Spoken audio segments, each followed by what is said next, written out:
Kebiasaan yang paling sering untuk menyebabkan infeksi ini adalah kebiasaan kita mengorek telinga.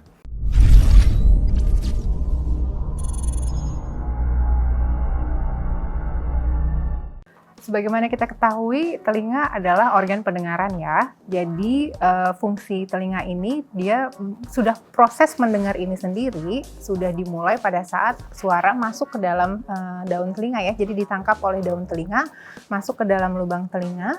Nah, nanti di situ akan diteruskan ke gendang telinga.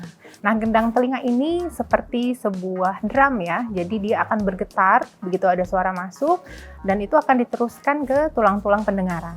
Nah, dari tulang-tulang pendengaran akan masuk lagi ke bagian telinga lebih dalam. Nah, di situ dimana nanti akan terjadi perubahan energi mekanik menjadi energi listrik. Dan itu akan diteruskan ke saraf pendengaran yang akan dilanjutkan sampai ke otak. Akhirnya kita bisa menginterpretasi bunyi itu adalah bunyi apa.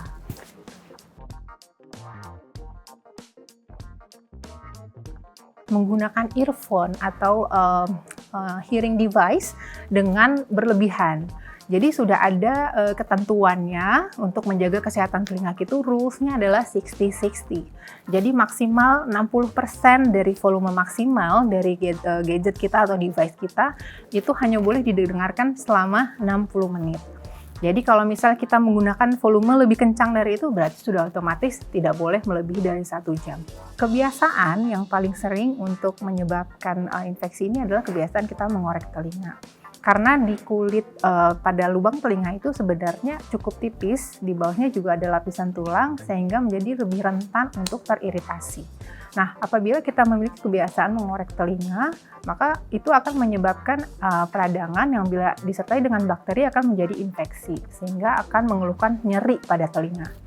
Nah, memang secara alami telinga kita ini sudah memiliki fungsi self-cleaningnya. Jadi secara alami kotoran telinga itu akan keluar dengan sendirinya tanpa harus kita korek-korek dengan menggunakan cotton bud atau alat apapun.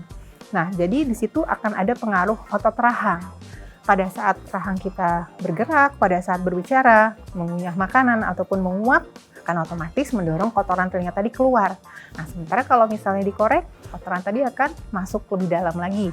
Kalau sudah menumpuk ke bagian dalam telinga, itu secara otomatis dia akan terus menumpuk, berakumulasi sehingga menjadi tersumbat telinganya dan dipenuhi oleh kotoran, dan itu akan mengakibatkan gangguan pendengaran.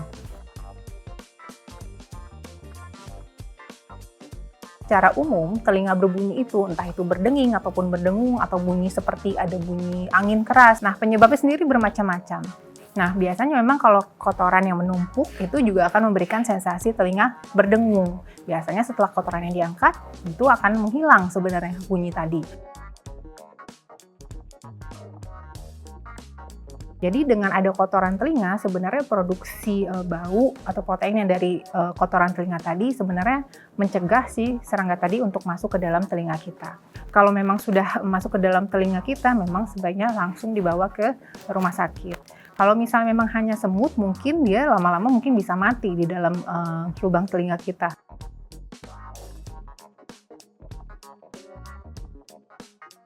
Maka memang ada cairan yang khusus diperuntukkan untuk kotoran telinga.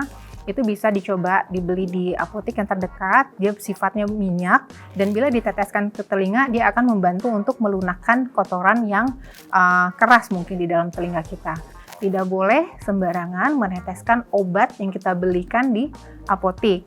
Karena ada beberapa obat yang tertentu tidak boleh digunakan pada telinga dengan kondisi gendang telinganya berlubang atau bolong.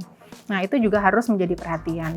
Sekian penjelasan saya mengenai telinga. Saya Dr. Hamidah Hayati Faisal, spesialis THTKL. Sampai ketemu di episode berikutnya.